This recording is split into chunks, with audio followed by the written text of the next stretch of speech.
Have you ever heard the fable about the scorpion and the frog? It's a classic, right? Scorpion asks a frog to carry it across a river. The frog hesitates. "You'll sting me." The scorpion promises it won't, arguing that if it did, they would both drown. The frog agrees, but halfway across, the scorpion stings it anyway. As they both sink, the frog asks why. The scorpion replies, "It's my nature." For a long time, I thought I understood that story.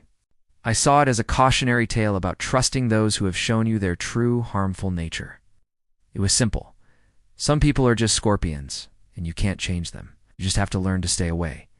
And for years, that's how I lived my life. I built walls, I kept my distance, and I was quick to label people. Someone hurt me, even unintentionally. Boom. Scorpion. I'd cut them out, convinced I was protecting myself from their inevitable sting.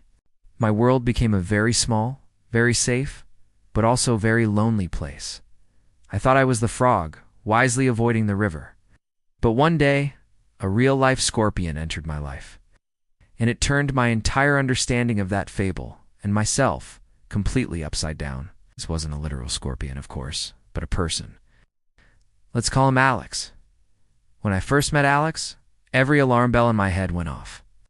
He was charismatic, but in a way that felt sharp and unpredictable. He made jokes that bordered on being too cutting, and he seemed to thrive on a level of chaos that made my carefully constructed world feel shaky. My internal scorpion detector was screaming. Everything about him felt like a potential sting. I told myself, "Stay away. This is a classic scorpion. You know how this ends?" So I kept a polite but firm distance. I avoided one-on-one conversations and made sure I was always in a group when he was around.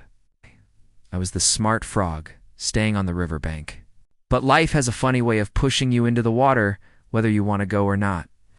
Through a work project, Alex and I were forced to collaborate closely. I was dreading it. I braced myself for the manipulation, the backstabbing, the inevitable sting I was so sure was coming.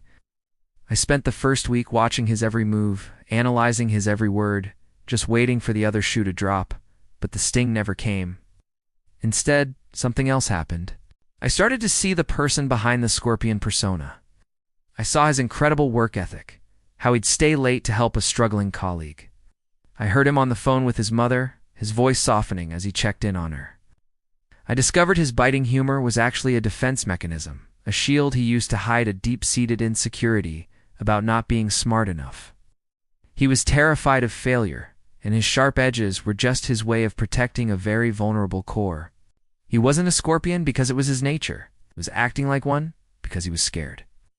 This realization didn't hit me like a lightning bolt. It was a slow, gradual dawning.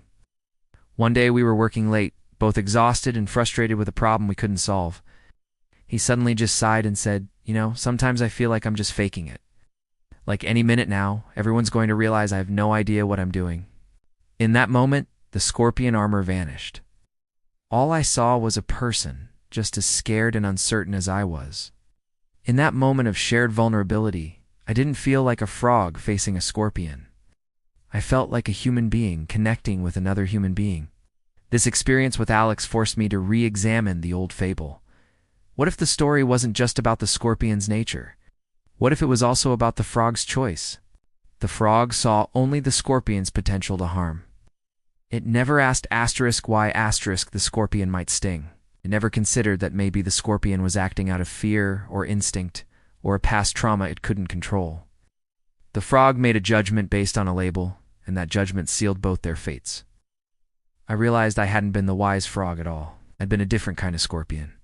By prejudging people and stinging them with my assumptions, by cutting them off before they had a chance to show me who they really were, I was the one poisoning the water. My nature, the one I had cultivated for self-protection, was one of suspicion and withdrawal. I was so afraid of being stung that I was stinging first with my distrust.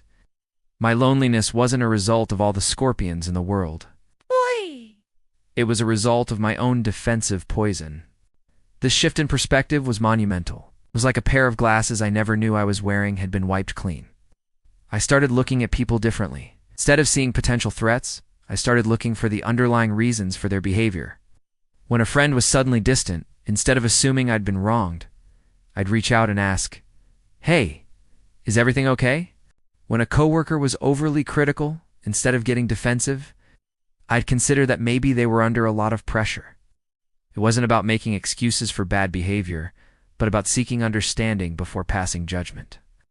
It was about choosing compassion over condemnation, and a funny thing happened. The world became a much less threatening place. My relationships deepened. Friendships that were once superficial became sources of genuine support. My little lonely world began to expand, filled with complex, imperfect, and beautiful human beings instead of one-dimensional caricatures from a fable. I learned that most people aren't trying to sting you. They're just trying to get across their own river, carrying their own fears and baggage. Sometimes they act out. Sometimes they put up walls. Sometimes they look a lot like scorpions. But what if instead of just assuming their nature is to harm, we offer them a little grace? What if we become a different kind of frog? One that says, I see you might be scared and that you might sting me, but I also see you need to get across this river. Let's talk about how we can do this together safely. This doesn't mean being naive. It doesn't mean you let people walk all over you. There are, without a doubt, some situations and people that are genuinely harmful, and protecting yourself by walking away is the healthiest and bravest thing you can do.